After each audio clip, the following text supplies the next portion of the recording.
안녕하세요, 여러분들. 축구장의 라이브 시간입니다. 오늘은 비가 여기 수도권, 경기 북부 이쪽은 비가 좀 많이 왔다가 그쳤어요. 네. 그래서 집 바로 근처에 고양 종합운동장이 있는데 오늘도 콜드플레이 공연을 오늘도 하더라고요. 와, 며칠 연속 하는 건지 매일 하는 것 같아요. 콜드플레이. 체력들이 대단하십니다. 선수들만큼 그렇게 빡세게 공연 일정을 지금 잡는 것 같아요. 네. 체력도 중요한데 목은 안 아픈가? 좀 궁금합니다. 콜드플레이 공연 갔다 오신 분 뭐 여기 혹시 있을지 모르겠지만 네. 지금 다행히 비가 그쳐서 네, 고양 종합운동장에는 또 많은 인파가 또 콜드플레이 공연을 보러 오셨더라고요.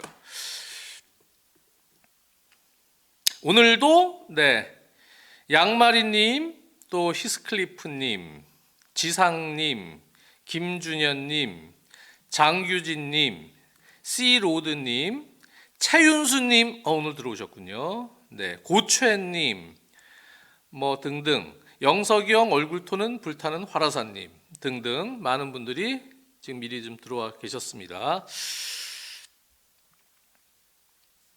오늘은 이제 저 위기의 두 남자라고 담당 PD님이 이제 잡아주셨는데요. 네, 포스테코글루 감독, 토트넘의 포스테코글루 감독은 위기의 남자죠. 네, 그래서 유로파리그 또 프랑크푸르트 원정 이기고 내 얼굴 좀 오래 봐야 될 것 같다. 네, 이런 멘트까지 치는 거 보니까 본인도 지금 약간 약간이 아니고 위기라는 걸 알고 있는 것 같아요. 여차하면 경질이 될 것 같다. 이런 분위기고 제 개인적인 생각으로도 다니엘 리비가 지금 시기를 보는 느낌? 네. 그래서 리그는 지금 뭐 요즘 드라마 제목처럼 네. 폭망이에요. 폭망. 폭삭 망했는데 유로파리그 우승 요거 하나 남겨져 있어요. 유로파리그 우승을 통해서 챔피언스리그 티켓을 따면 그러면 한번 포스테코글루 감독에게 기회를 주지 않을까. 네, 그런 생각은 있습니다. 물론 이제 한간에는 유로파리그 결과와 관계없이 경질될 가능성이 있다. 뭐 이러한 얘기들도 유럽 일부 언론에서 또 하고 있는데 그만큼 포스테코글루 감독이 지금 신뢰를 많이 또 잃었다. 그렇게 볼 수 있고요. 그리고 첼시의 이 엔소 마레스카 감독도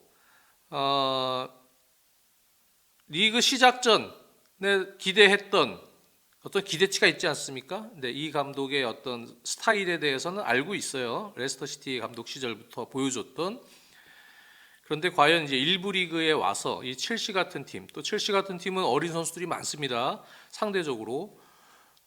중간중간 베테랑이 섞여 있거나 또 거기에 중심을 잡을 선수가 있는 상황에서 팀이 개편된 게 아니고 완전 전면 개편된 팀이기 때문에 과연 이런 팀을 끌고 어느 정도 성과를 낼 수 있느냐에 대해서 어느 정도 기대치가 있었던 분들, 저도 사실 기대치가 있었어요. 네, 마레스카 감독 같은 경우는 기존에 보여줬던 펩의 향기, 네, 펩 과르디올라 감독의 향기가 좀 묻어 있는데 여기서 또 보여주지 못한 어떤 내재된 잠재성이 조금 더 나와주면 4위 정도는 할 수 있지 않을까라는 기대치가 제 생각이었어요. 그래서 시즌 전 예상에서 저는 첼시를 과감하게 4위까지 봤습니다. 네.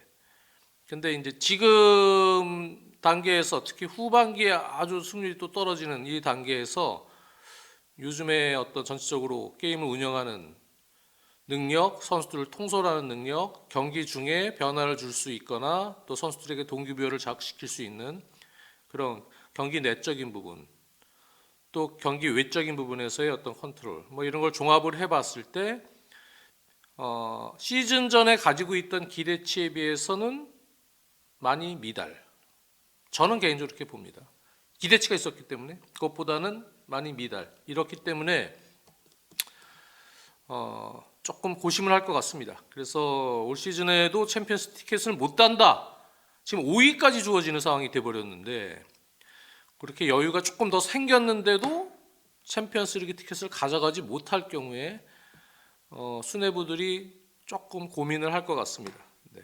그래도 뭐 첫 시즌이니까 한 번 더 기회를 줘야 되지 않겠느냐 그렇게 보는 시각도 많고요. 저도 약간 반반이에요. 조금 더 기다려 봐야 되나? 조금 더 봐야 되나? 이런 생각도 있는데 근데 일부 경기에서 보여줬던 또 어떤 패턴 또 감독으로서의 어떤 느낌 이런 것들을 고려해 보면 특히 뭐 예를 들어서 아스날 원정 경기 내적인 부분은 이제 많이 봤잖아요. 그런 운영하는 정도의 어떤 능력 한계를 봤는데 0대 1로 뒤지고 있는데 예를 들어서 뭐 아스날 원정이다. 경기 막판에 아스날 선수랑 노가리를 뭐 이른바 속된 말로 노가리를 갖고 웃고 있어요. 거기서 선수들에게 막 다그치면서 안 그래도 어린 선수들이 경험이 부족하기 때문에 그러한 상황 대처 능력들이 좀 떨어집니다. 그거를 막 동기부여를 일으켜서 인상 쓰고 막 다그쳐야 될 그 시간에 그런 행위를 한다. 네. 그런 부분들 볼 때 그때 제가 중계를 하고 있다가 이거는 좀 아니지 않나. 네. 그런 생각도 한 적이 있어요. 네. 그래서 이제 중간중간에 이제 경기 내적인 부분과 관계없이 이 감독 아닌 것 같은데라는 느낌을 또 주기도 했습니다. 부분. 근데 뭐 그때 상황에 대해서 뭐 제가 정확하게 어떤 상황인지는 당사자가 아니기 때문에 모르니까 그리고 그 사람의 어떤 속성을 판단하는 데 있어서 그런 외적인 부분으로 단정 지을 수는 없으니까 그래서 한 번 더 기다려 봐야 된다는 얘기인데 결국은 이제 모든 거는 감독은 결과로 입증을 합니다. 그래서 결과가 계속 좋지 않으면 이런 내재됐던 어떤 여러 가지 생각들이 일종의 이제 확증, 편향 뭐 이런 표현을 써도 되는지 모르겠지만 뭐 그런 식으로 이 감독은 이런 부분들이 다 원래 생각했던 대로 좀 아닌 것 같다 이런 생각을 할 수도 있겠죠. 김준현님, 노팅엄이 그럴 줄 알았. 노팅엄에게 이번 또 경기 토트넘이 노팅엄 포레스트에게 졌습니다. 네. 물론 지금 토트넘이 유로파리그에 집중하는 상황이긴 해도 리그 승률이 지금 너무 떨어져 있기 때문에 지금 리그 이번 노팅엄전 패배로 18패가 됐어요. 네. 그래서 지금 리그 승률이 너무 떨어져 있는 상황이기 때문에 그 경기도 제가 보면서 느끼는 거는 사실 그런 거 있잖아요.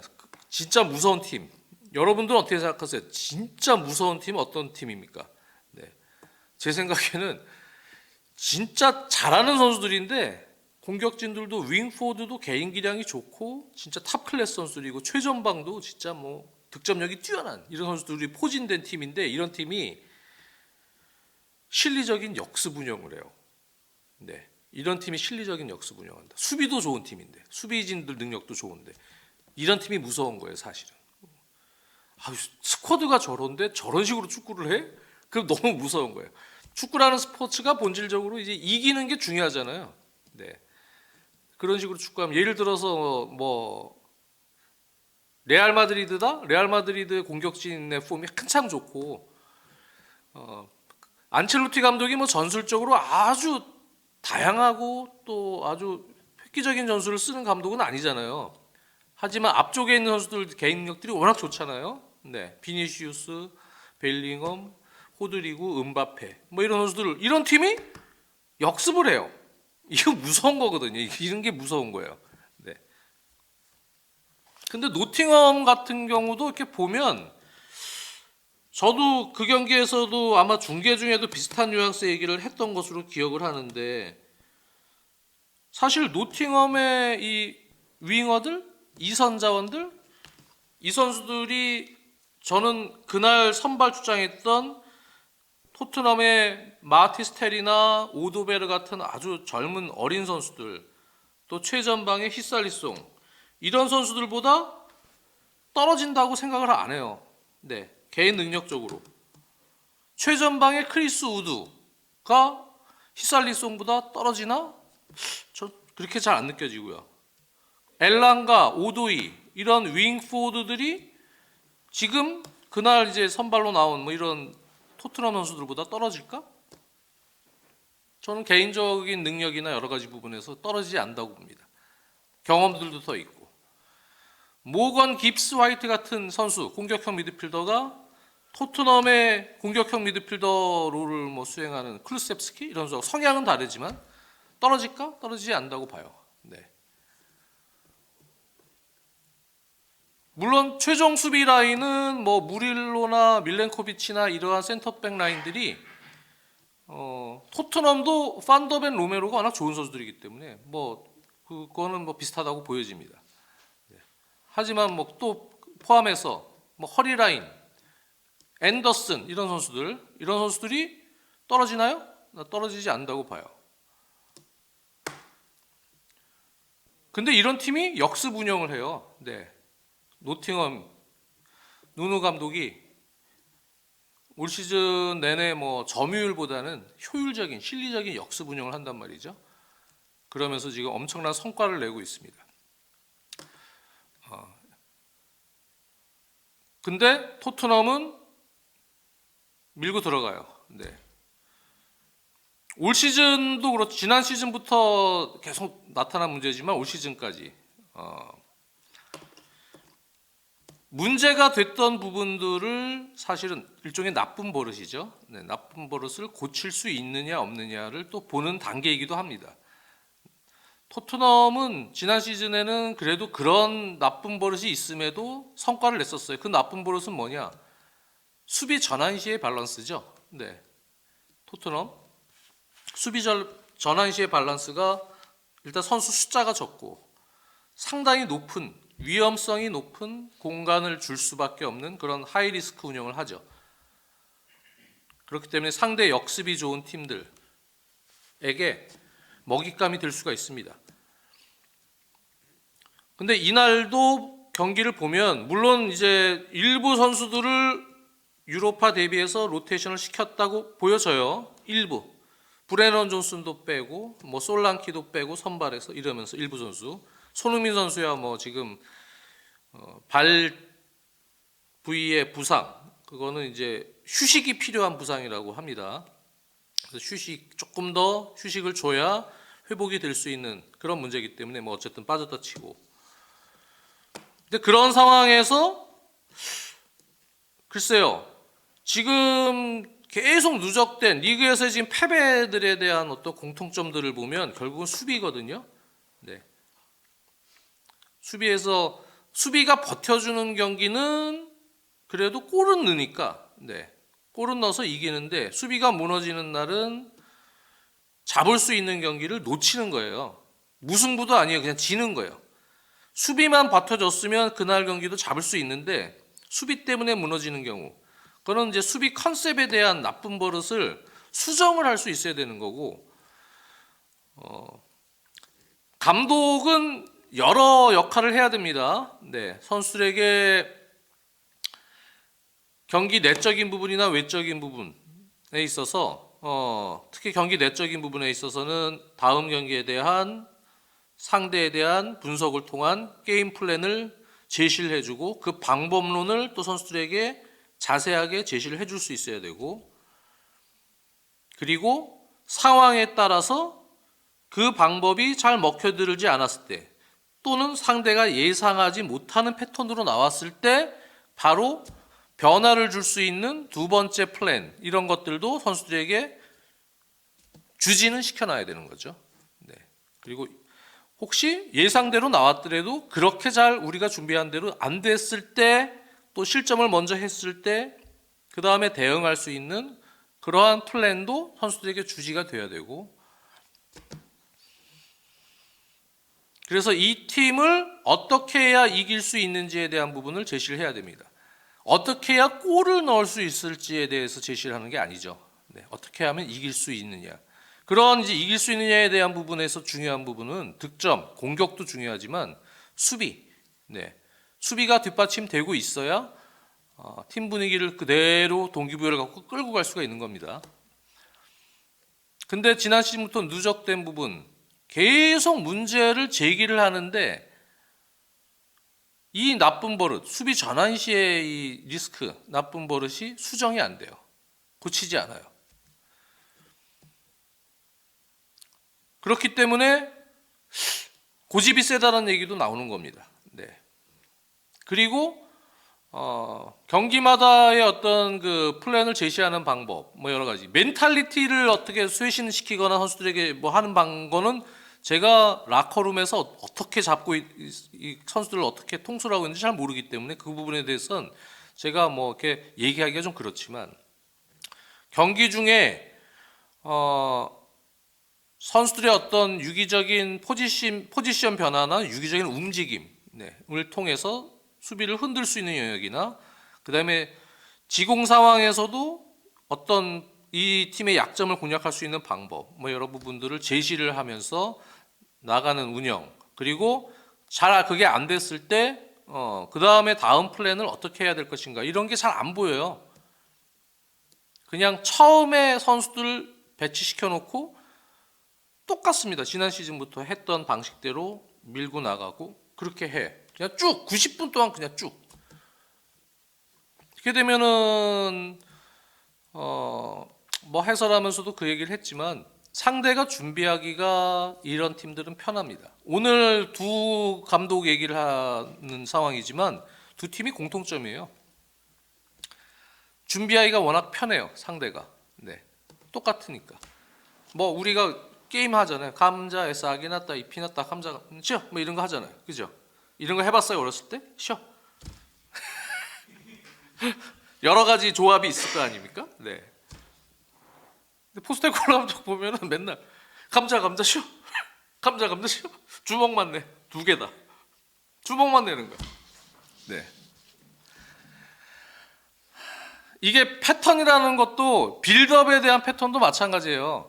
빌드업 패턴, 그 다음에 이제 경기 컨셉, 또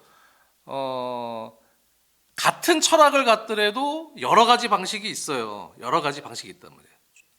여기서 주먹 가위 패턴이 있고, 주먹 보호 패턴이 있고, 가위 보호 패턴이 있고, 여러 가지 패턴이 있단 말이죠. 왼쪽을 또 주먹으로 하느냐, 이쪽을 가위로 하고, 여러 가지 패턴이 있을 거 아닙니까?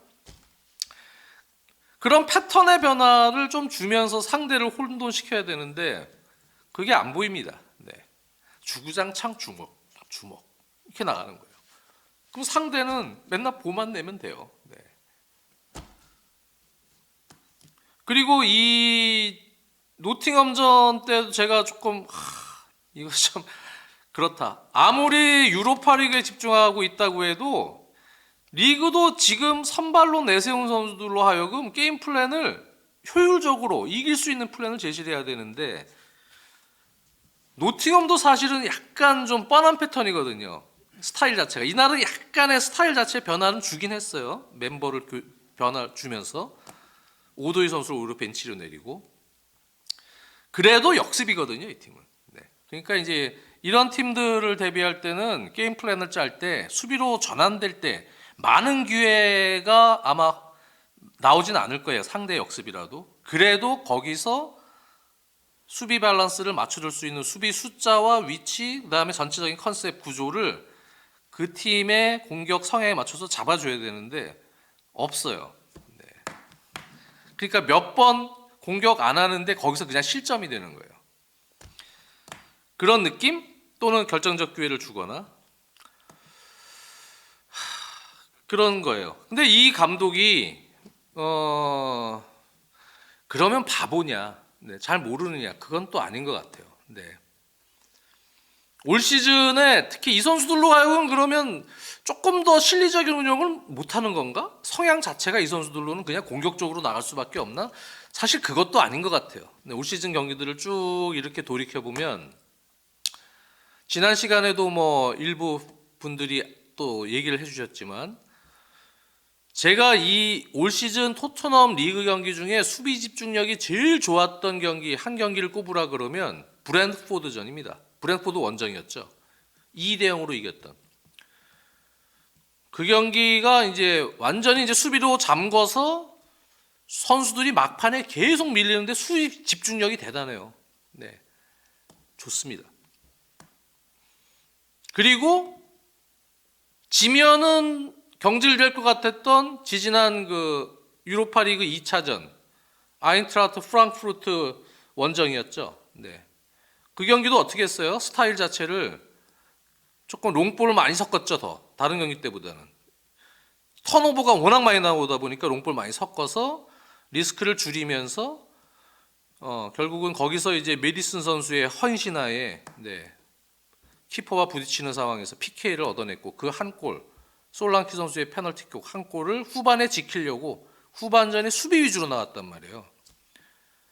수비 잘해요. 내렸으면. 로메로, 판더벤 이런 선수들요. 내려섰을 때 수비가 저는 더 좋은 것 같아요. 집중력 좋아요. 수비 집중력 아주 좋습니다. 그리고 경기 막판에는 어떻게 했어요? 케빈 단속까지 넣으면서 5백으로 바꿨죠. 그래서 수비적으로 했어요. 이 감독이 몰라서 안 하는 건 아닌 것 같고 할 줄 알아요. 네. 근데 이제 자기 성향상 못 참는 거야. 그렇게 축구하는 걸.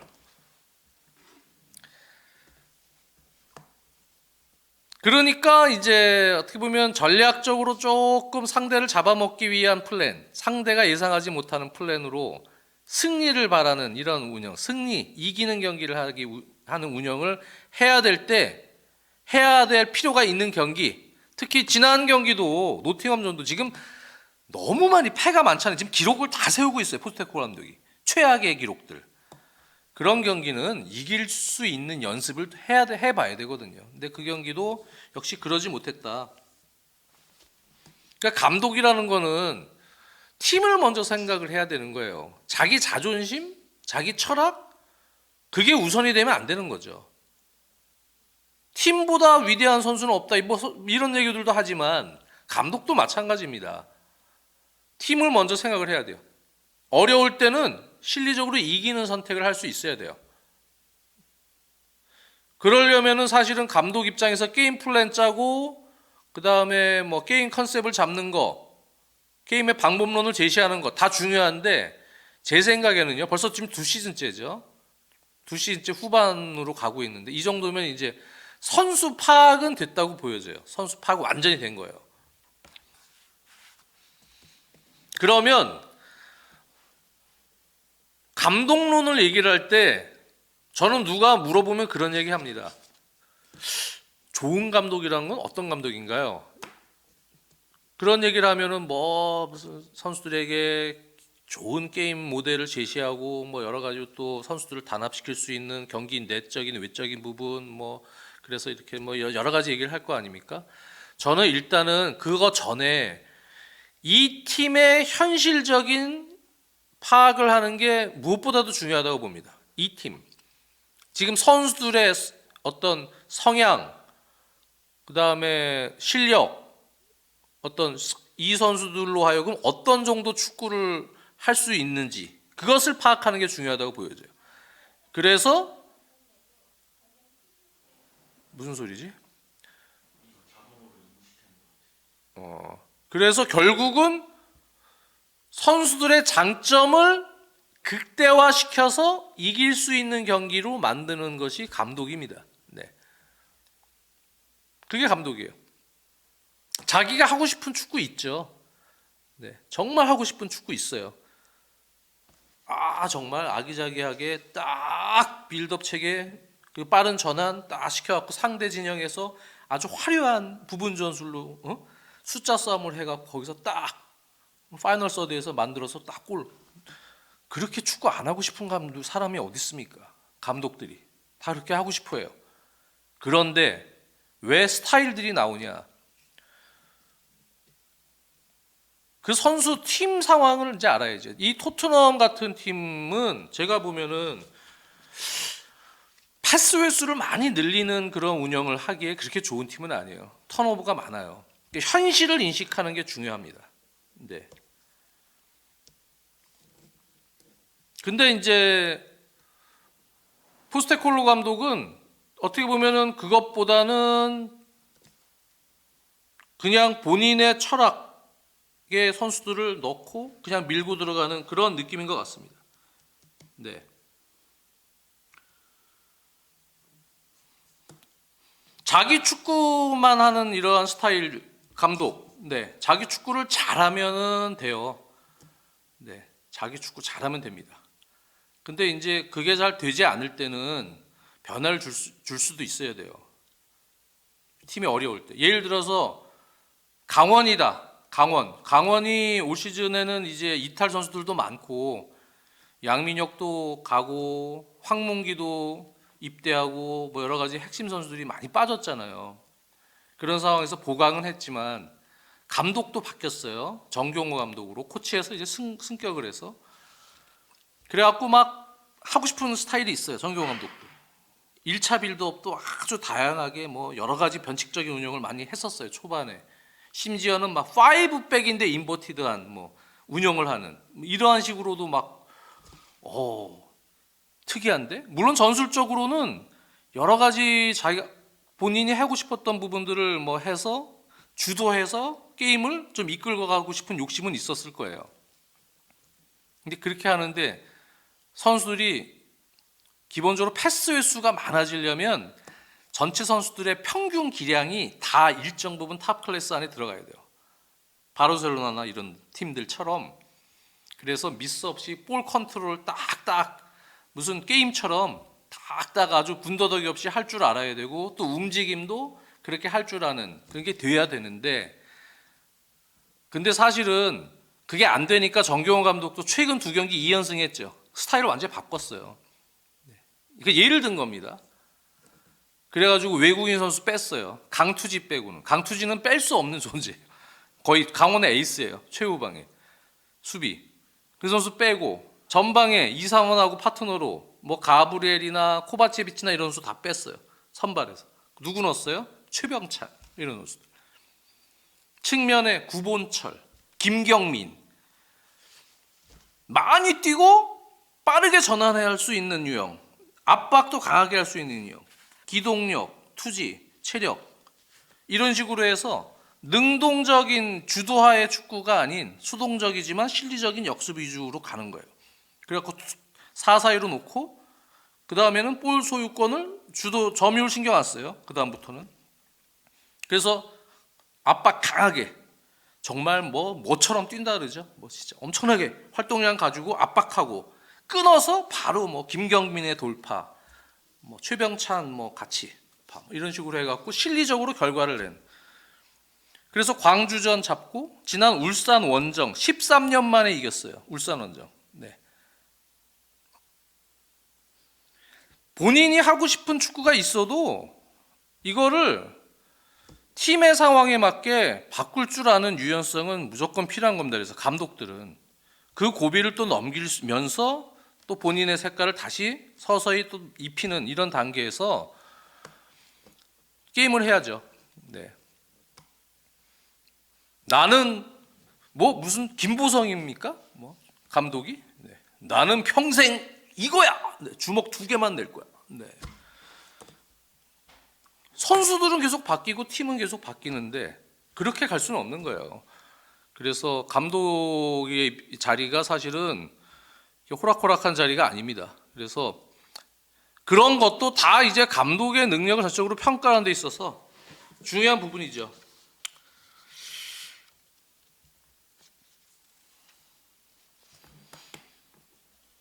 영석영 얼굴톤은 불타는 화라산. 현실과 이상이 적절히 미스하는 게 참 힘들어. 적당히 하는 게 이 세상에서 가장 힘들긴 하지. 운도 받쳐줘야 되니까 어려워. 역시 축구는. 네. 그리고 얘기를 했고요. 시오밍님, 무리뉴 콘테 때도 역습 축구로 재미 봤죠.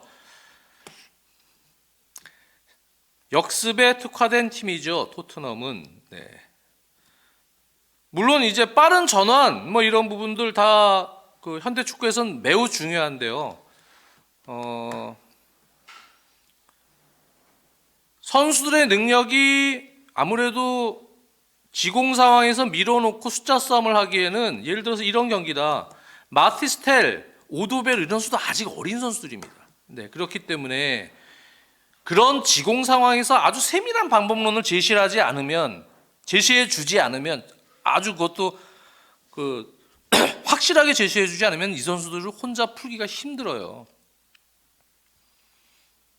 그만큼 아직 지켜봐야 될 선수들이에요. 성장을 지켜봐야 될 선수고 공간은 많지만 제가 볼 때는 오히려 노팅엄에 있는 이런 윙어들보다 아직은 부족한 선수들입니다. 그렇기 때문에 이런 선수들한테는 조금 더 단순한 컨셉을 줘야 돼요. 네, 저는 그렇게 생각해요.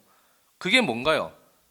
빠른 역습이에요. 네, 오히려 오도베르 또 텔 이런 선수들도 빠른 전환을 통해서 거기서 그냥 1대1로 야, 너 하고 싶은 거 해. 그렇게 해야지. 뭐 예를 들어서 마티스텔도 경기 막판에 찬스가 왔어요. 딱 공격수 3명이 공격진에 이제 투톱으로 바꿨죠. 3명이 딱 박스 안으로 들어가는데 이쪽에서 상당히 좋은 타이밍이에요. 접고 크로스 올려주면 제가 보면 딱 걸릴 것 같아.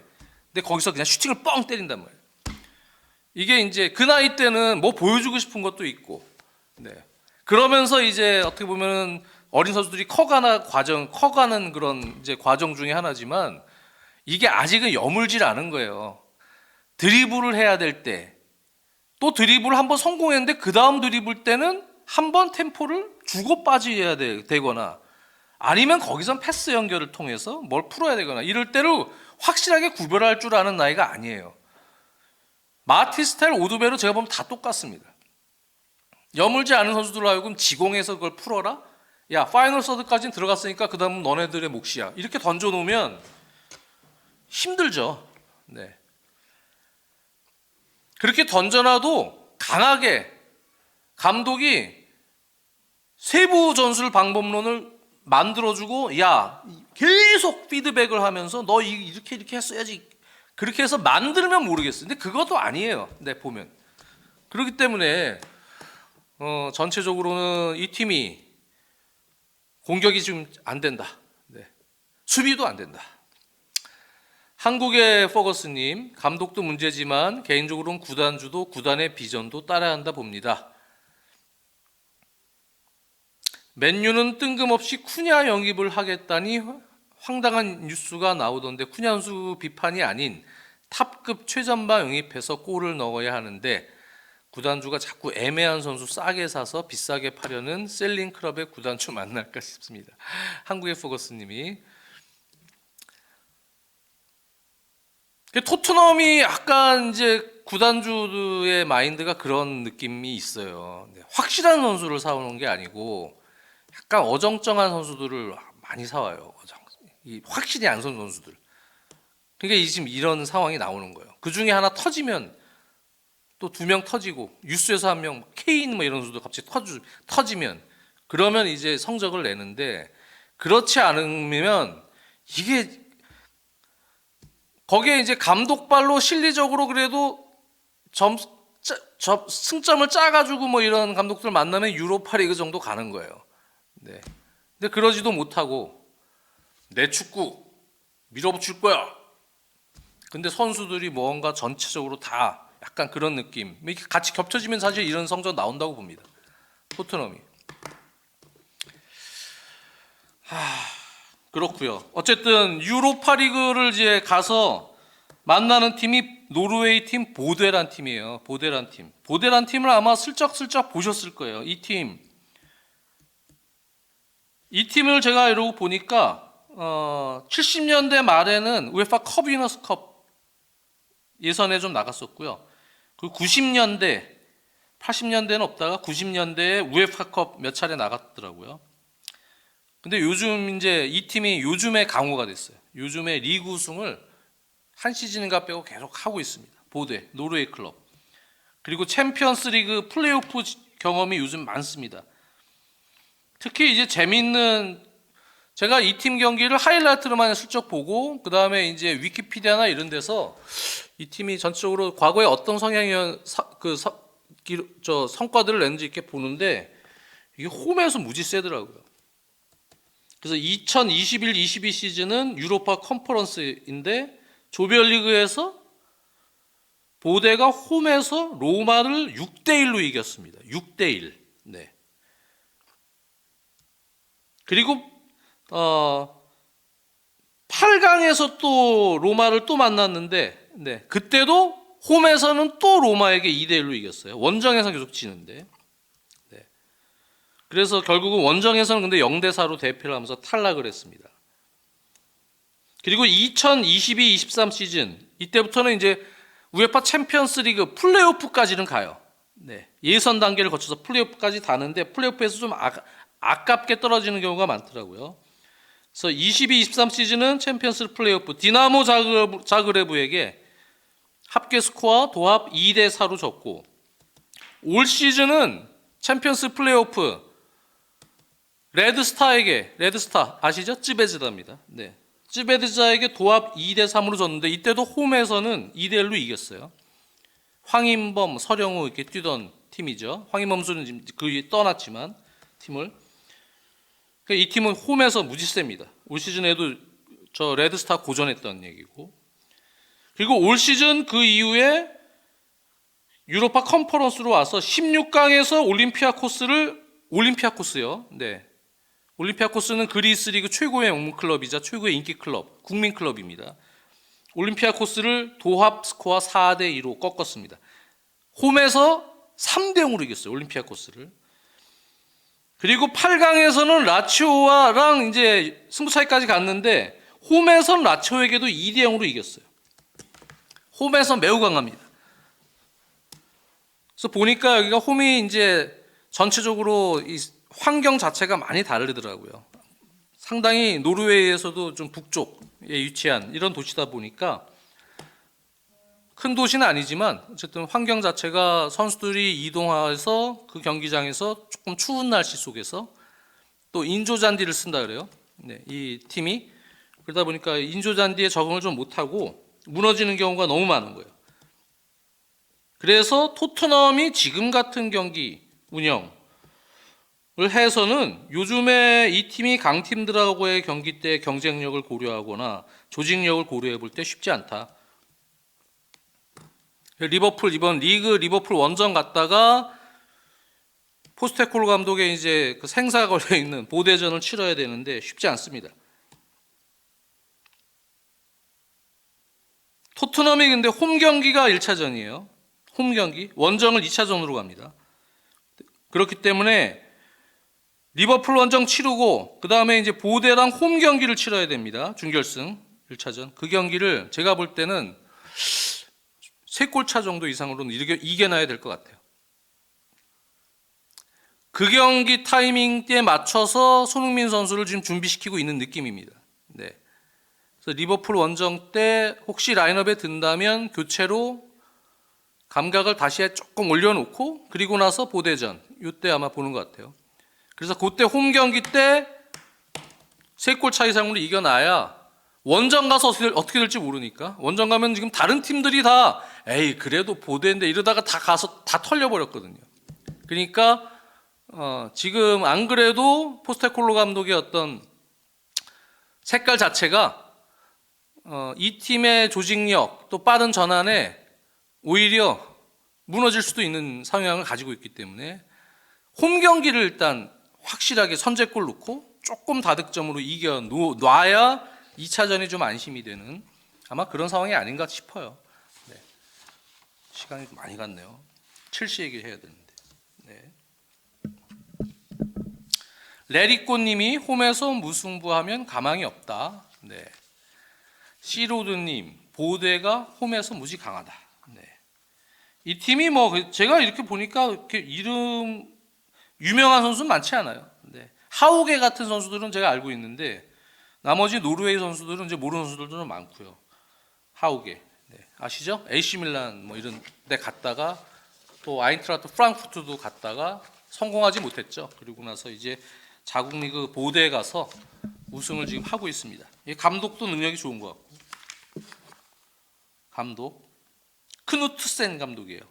상당히 오래 지휘봉을 잡았어요. 2018년부터니까 지금 팀에 담금질을 많이 해놨습니다. 한국의 포거스님, 첼시는 문제가 딱히 없어 보이는데 뭐 이런 얘기 말씀하시는데 첼시는 문제 많습니다. 네. 다른 팬들이 보면은 문제가 없다는 얘기를 하시는데 역시 마레스카 감독 그 무기가 글쎄 잠재성이 시즌 전 기대치보다는 별로 없는 것 같다. 네. 그 레스터 시티에서 지난 시즌에 좀 문제가 돼서 약간 비판이 나왔던 부분이 수정이 안 되고 그대로 지금 가고 있어요. 실질적으로는 지난 풀럼원정 물론 이겼어요. 네. 거의 지는 분위기였는데 요즘에 이제 타이릭 조지라는 우리 어린 선수가 있어요. 첼시에 타이릭 조지를 투입하면 최전방으로 넣고 있거든요. 이 선수가 원래 최전방 성향은 아니죠. 윙포드. 근데 슈팅이 워낙 좋아요. 이 선수가. 그리고 그 유슈팅 비율이나 여러 가지 슈팅 능력이 센스가 있고 좋아요. 그래서 아마 지금 결정력이 너무 떨어져 있으니까 거기다 놓는 것 같아요. 최근 경기에서 최전방에. 근데 타이릭 조지가 해줬습니다. 이 어린 선수가 첼시를 구해냈어요. 그리고 막판에는 이날 진짜 별로였는데 잘 못하던 네투가 결정적으로 추가 시간에 원더골을 만들어줬어요. 그래서 이겼는데 느낌이 거의 지난 풀럼전 이기긴 했지만 어떤 느낌이었냐면 클린스만 감독 아시안컵 때 보는 느낌? 아우 답답해 진짜. 그리고 답답해 죽을라 그러는데 이제 막판에 이강인 손흥민이 해줘 이래가지고 으아 해줬어 막 이런 거 있잖아요. 네. 되게 못하다가 해줘 축구 해갖고 딱 이기는 거. 약간 그런 느낌 비슷했어요. 네. 어떤 느낌인지 아시죠? 그러니까 한국의 포거스님, 네, 첼시는 무슨 문제 없는데 왜 그러세요? 그러는데 문제 많아요. 네. 마레스카도 이제 비슷해요. 이 게임 플랜이나 뭐 이런 거를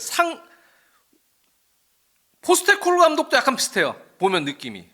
전력 분석가는 있을 거예요, 물론. 그런데 상대방의 약점을 공략할 수 있는 부분적 변화를 통해서 그 전술적인 컨셉, 게임 플랜, 이 경기에 임하는 게임 모델을 이기는 경기로 이제 만들어야 되는데 포스테코글루 감독이나 마레스카나 그런 게 없습니다.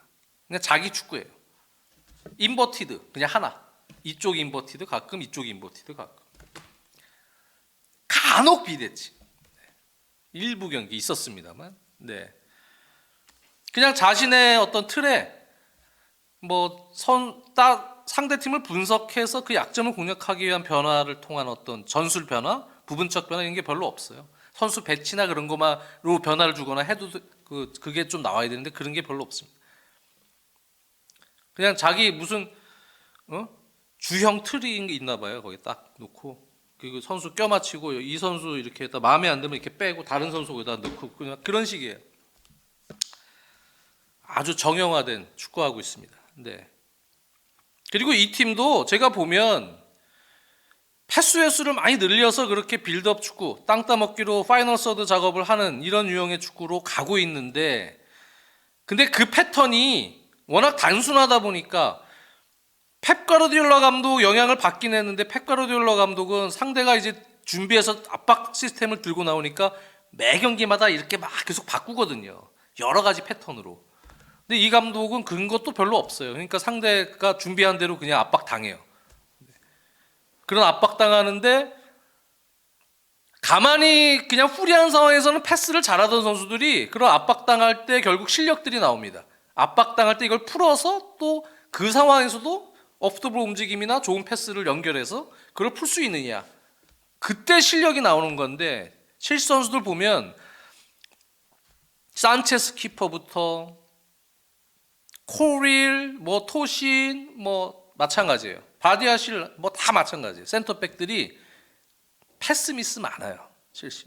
그런 압박당하고 이러면 패스 미스 많고 패스 거리 좀 길면 예측된 패스를 너무 해버리고 너무 순진해요. 패스들이.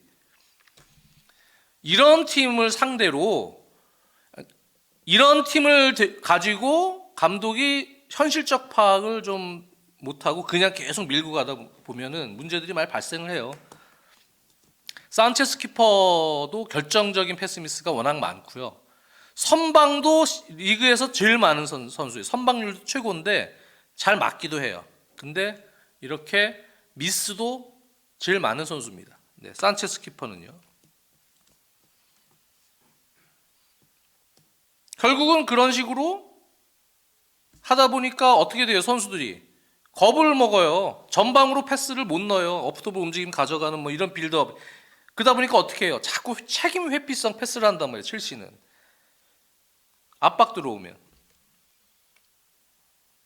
그러다가 결국은 어떻게 해요? 사이드로 대충 던져줘서 사이드에서 풀면 그걸로 나가서 그러면 어떻게 돼요? 중앙 쪽은 막혀 있고 크로스 그냥. 네. 이렇게 해서 그냥 경기를 한단 말이에요. 그러니까 득점할 수 있는 어떤 세밀한 결정적 확률이 많이 줄어드는 거죠. 네.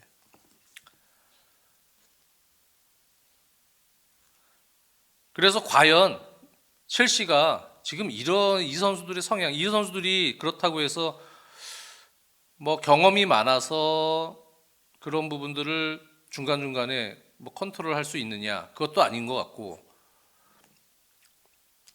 감독이 그러면 조금 더 다양한 어떤 패턴을 만들어주면서 이 경기는 얘네들이 이렇게 나올 거니까 이렇게 좀 바꾸자.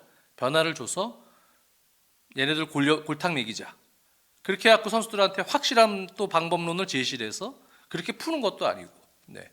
그런 어떤 다양성, 유연성이 많이 부족해. 그래도 그런 유연성이나 다양성이 조금 있을 줄 알고 기대감이 있었던 거예요. 근데 봤더니 없어요. 없어. 그냥 이 감독이 요 정도까지밖에 안 되는 거예요. 그것밖에 할 줄 몰라요. 네. 그런 느낌을 받고 있어요, 지금은. 그리고 아까도 얘기했지만 선수들에 대한 어떤 그 멘탈리티를 잡아주고 동기부여를 잡아주는. 왜? 경기장에 리더가 없거든요, 첼시는. 리더가 없어서 감독이 그걸 해줘야 돼요. 0대로 지고 있거나. 근데 아까도 얘기했잖아요. 아스날 원정 뭐 이런 경기 막판에 선수들 막 다그쳐야 될 시기에 상대 선수들이랑 장난치고 있고 웃고 있고 이러면은 이건 말도 안 되는 거예요.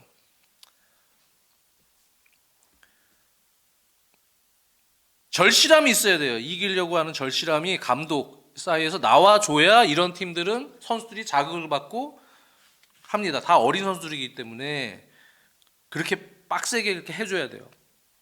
중간중간에 거기 리더들이 있으면 그 베테랑들이 잡아주는데요, 선수들한테.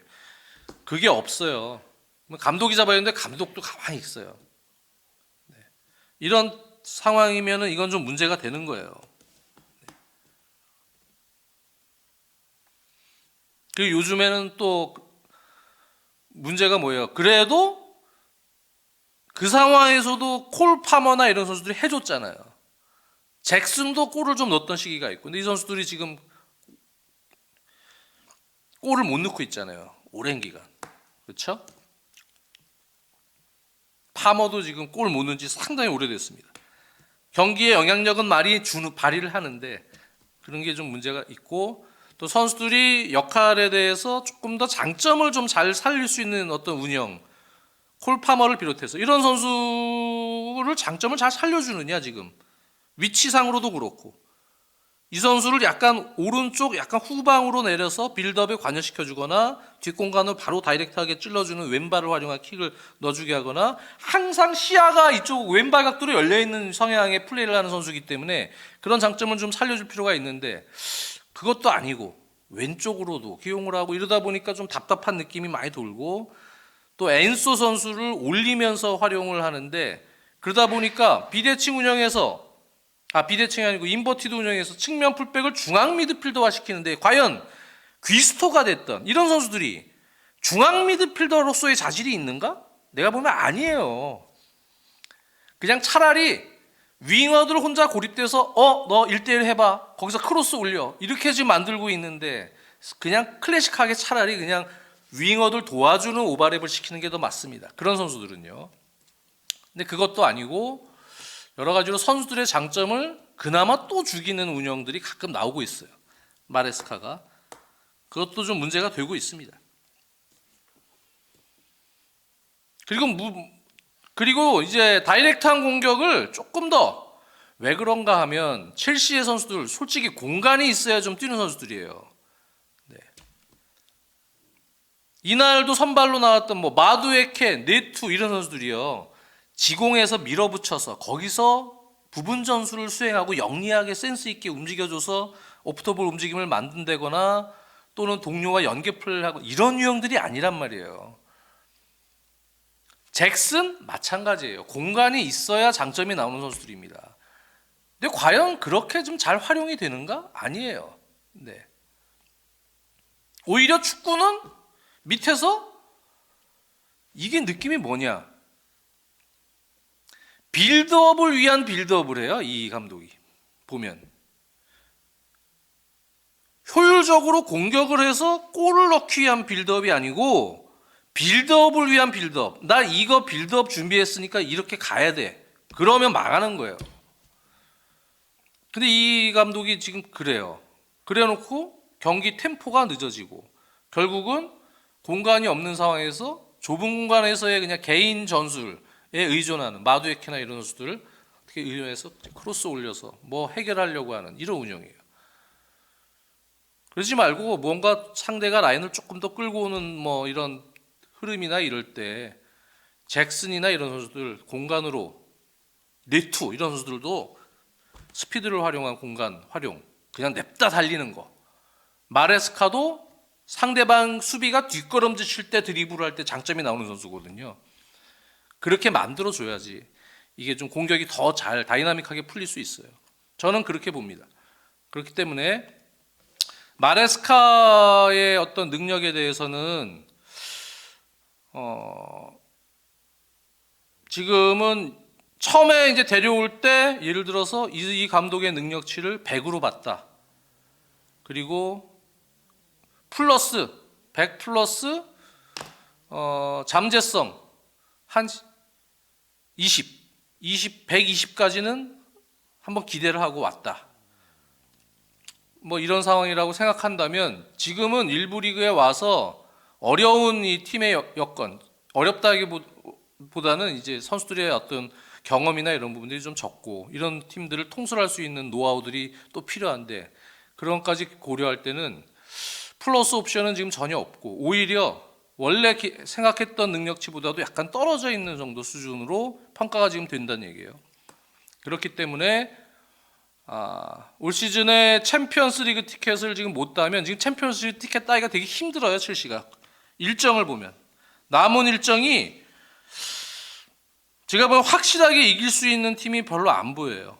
에버튼전 있고 리버풀전 있고 뉴캐슬 원정, 맨체스터 유나이티드전, 노팅엄 원정이에요. 리그 일정 남은 게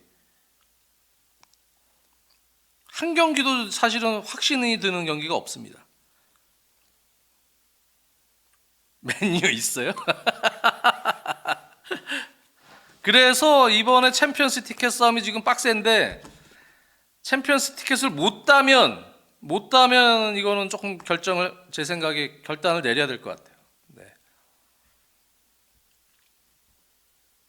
모르겠습니다. 한 시즌 한 감독이기 때문에 고민이 좀 될 거예요. 그리고 이제 그런 인내 시간에서 개선점을 좀 찾을 수 있을지. 왜 아르테타도 약간의 비슷한 시기가 있었거든요.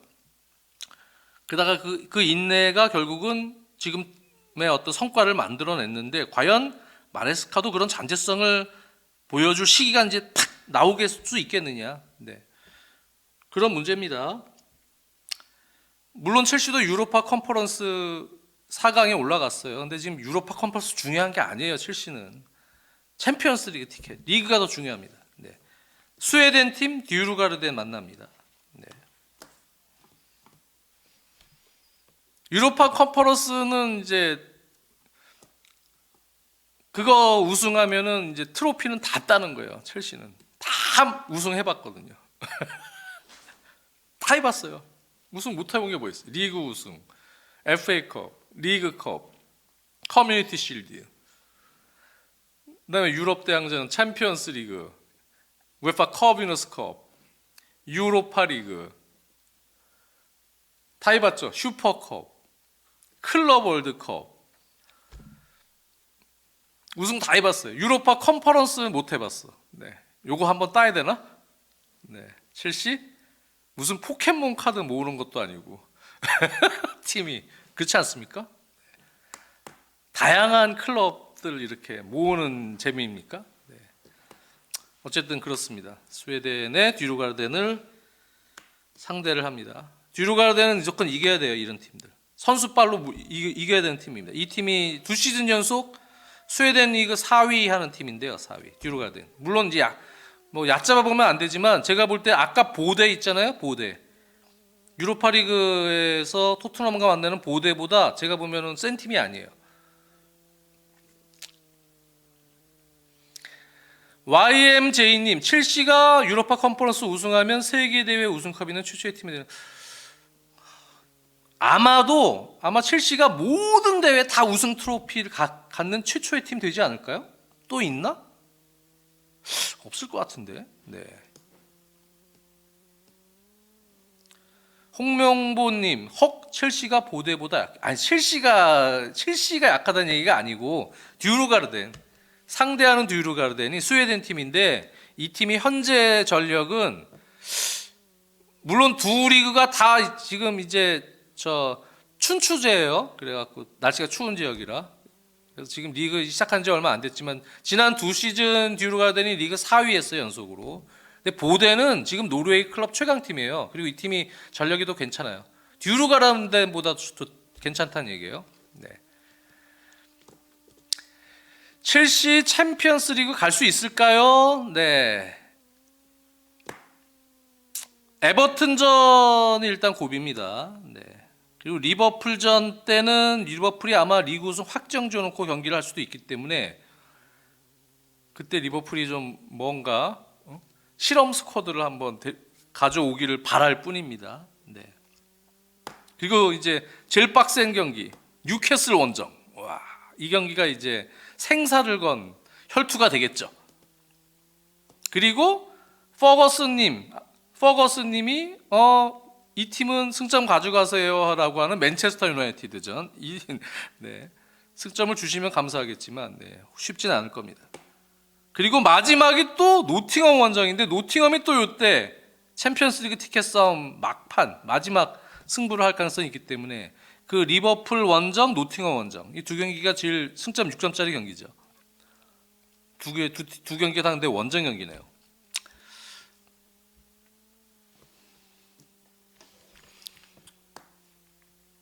김민재 지금 기사들이 가끔 나오는데 또 첼시 뉴캐슬. 네. 김민재 오면 전 환영. 네, 개인적으로 환영입니다. 김민재의 성향상 조금 로테이션을 돌려주면서 김민재가 워낙 본인이 스스로 나서서 에너지를 고갈시키는 스타일이기 때문에 스스로 또 관리를 첼시에서 좀 시켜줄 수 있는 로테이션 센터백 자원들은 부상 없다면 충분히 있어요. 네, 오세요. 네, 김민재 선수 잘해드리겠습니다. 지금 김민재만한 경험이 있는 선수, 그 다음에 그런 성향. 첼시 수비수들이 너무 얌전해요. 옷에 흙 안 묻히고 수비하려고 그래 자꾸. 그러면 안 돼요. 첼시는 전통적으로 걸레 수비예요. 네. 몸 사리면 안 돼요. 막판 슈팅할 때도 태클 들어가야 돼요.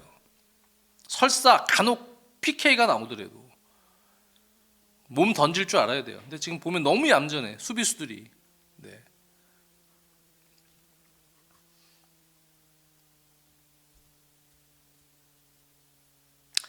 유로파 컨퍼런스 우승 쉽지 않죠. 저쪽이 피오렌티나랑 베티스잖아요. 네. 쉽지 않아요. 그렇다고 우승 못할 건 아니죠. 첼시가 지금.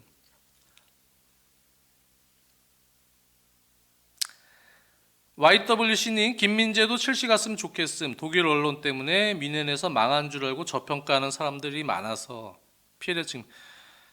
그러니까 네. 저번에도 얘기했지만 아킬레스 쪽 염증 그것 때문에 지금 점프에도 지장을 받고 전적으로 막판에 집중력에서도 문제를 드러내는데 그거 파바르랑 경합 그거 못했다고. 제가 보면 경기 내용적으로 전체를 다 보잖아요. 90분 동안. 다이어가 위험한 상황 더 많아요. 실책 있고. 근데 물론 막판에 다이어 골 넣고 그랬지만 독일도 바이에른도 참 그렇게 스몰 스쿼드로 운영할 정도의 클럽은 아니잖아요. 충분히 이제 유스도 활용을 하고 바이에른 뮌헨 유스 좋지 않습니까? 그리고 김민재 선수는 나폴리 시대는 이제 김민재 선수 성향을 알기 때문에 본인이 에너지 소모가 많은 스타일이에요. 스프린트를 많이 걸기 때문에 김민재 성향을 알기 때문에 후반에 적절하게 교체를 시켜줬어요. 김민재 선수를 이제 교체 아웃 됐다. 김민재 선수가 특히 후반기 들어가서 후반전에 되게 힘들어했어요. 본인 체력을 많이 소모하는 스타일이기 때문에 그거 조절해줘야 돼요. 근데 바이에른이 오히려 아닌 것 같아 보면. 예? 김민재 선수를 저런 식으로 하면 안 되거든요. 그럼 죽이는 거예요 선수. 제가 보면.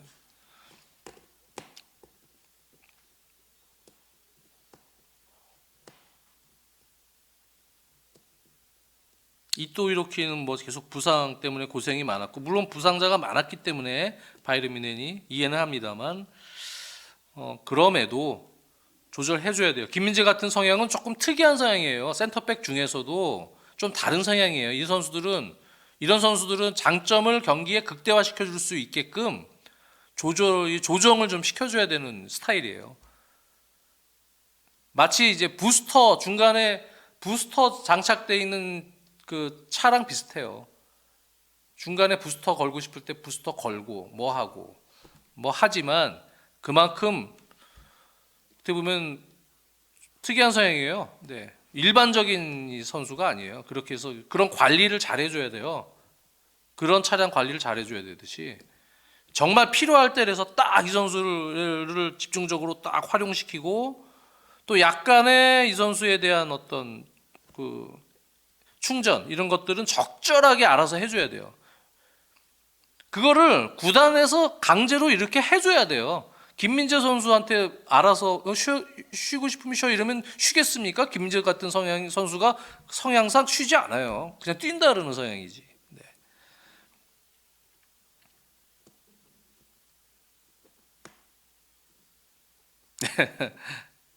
8시 2분이네. 네.